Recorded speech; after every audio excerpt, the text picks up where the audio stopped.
idol do you fear? What idol in your life do you fear? Welcome to the Daily Devo. I am Vince Miller. This week we are exploring 1 Samuel chapter 5. I've titled this chapter, Clearing the Path to God's Glory. So far in chapter 5, we've discovered that the Philistines captured the Ark of the Covenant and took it back to Ashdod, setting it up in the temple of Dagon. The following day, the people awoke to find that Dagon had fallen prostrate, was bowing before the Ark of the Covenant. Despite their shock, they propped Dagon back up again. The next morning, they returned, discovering that Dagon has fallen again, but this time his head and his hands are cut off. And this is where we pick up in the story. It reads, "Only the trunk of Dagon was left to him. This is why the priests of Dagon and all who enter the house of Dagon do not tread on the threshold of Dagon in Ashdod to this day." So what has happened is this event created a lasting fear for the priests of Dagon and the Philistines.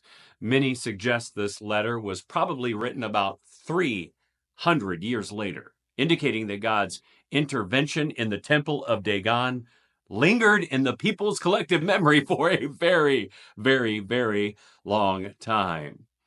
Now, for me, this moment clarifies that wooden or stone idols are not what terrifies mankind. Rather, what we fear are the idols we build in the constructs of our mind. In fear of being nothing, we construct idols that make something of us. These idols aren't statues. They are ideologies founded on things that give us confidence in the flesh, like things like our professions or our possessions or our personal success.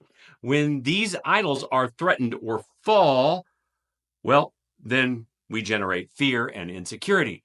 For the Philistines, the fall of Dagon was a direct confrontation with the one thing they truly feared: powerlessness. Powerlessness. Their idol, which they believed held power and protection, was shown to be powerless before the Almighty God. This left them fearful and uncertain, propping up their idol in a desperate attempt to regain control and security. This attempt would never succeed. God instilled in them a terror that would never dissipate, at least for what we know, 300 years.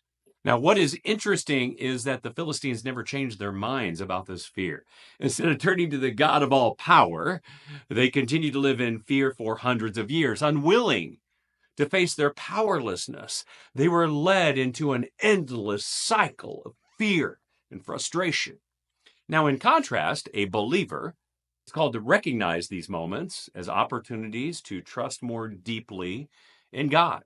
When our idols fall, it's our clear call to a path, a new path toward God's glory in our lives. Instead of living in human fear, we should respond with holy reverence, fearing the God with whom there is nothing to fear. So, church, stop living in endless cycles of fear today, trusting only in ideologies based in your flesh.